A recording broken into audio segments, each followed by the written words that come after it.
اعوذ بالله من الشیطان الرجیم. دا د لسمې سپارې اووم درس دی او د سورة التوبه چې نهمه سوره ده 58 تر 93 آیات کې دا کلمات استفاده شوي دي. کولی شئ چې ورسره یې وګورئ.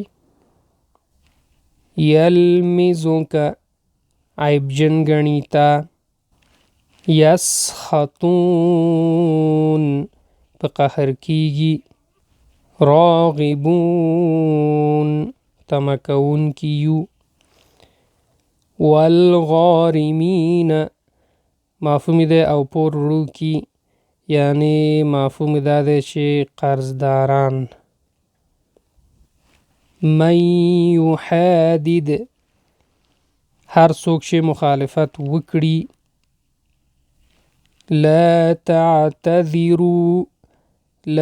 تعتذروا عذر مکوئ تاسو، وخضتم او ننوتلی تاسو په فساد کې، والمؤتفکات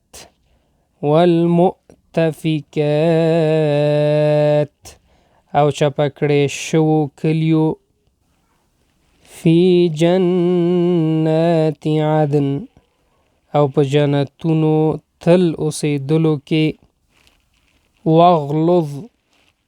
واغلظ او سختی وکړه. امید دی چې دا درس هم زده شوی، نورو سره هم چنان شیر کړئ. الله مل شه.